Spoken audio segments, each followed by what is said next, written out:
Tiens, regarde, tu vois, il y a cette pièce là, qui est un dessin de Van Gogh qu'ils ont découvert là, il y a pas très longtemps. Ah oui, je le vois, c'est celui sur l'éternité.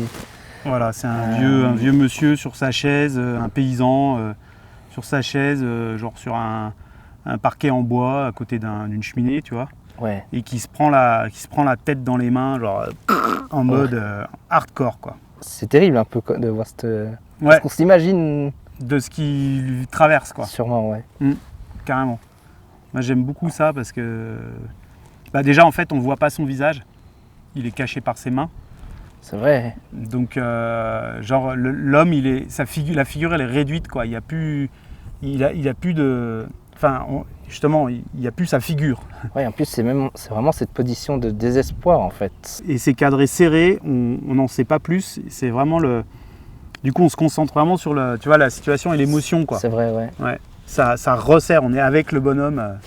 Tu vois, ça, c'est un cadrage, par exemple, qui est un cadrage très intelligent, quoi. Ouais. Ça fait un peu presque penser au cri de Munch. Oui, je vois. Tu vois ce tableau génial.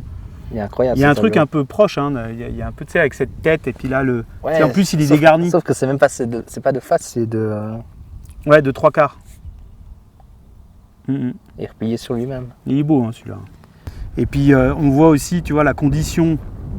Enfin, c'est aussi ça qui est intéressant, je trouve. Ouais. Tu vois, c'est tout d'un coup, on est aussi projeté dans une époque, un moment.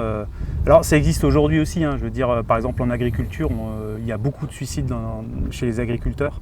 Ça reste une donnée actuelle. C'est catastrophique parce qu'ils sont surendettés, en fait. Dans les politiques telles qu'elles sont menées agricoles aujourd'hui, tu ne peux pas t'en sortir si tu ne surendettes pas et si tu réinvestis pas dans des outils toujours plus grands pour exploiter des surfaces toujours plus grandes. Mais malheureusement, tu es aliéné au travail. En tout cas, moi, ça me fait penser un peu à ça, ce vieil homme et ce paysan. On voit que les conditions n'étaient déjà pas forcément géniales.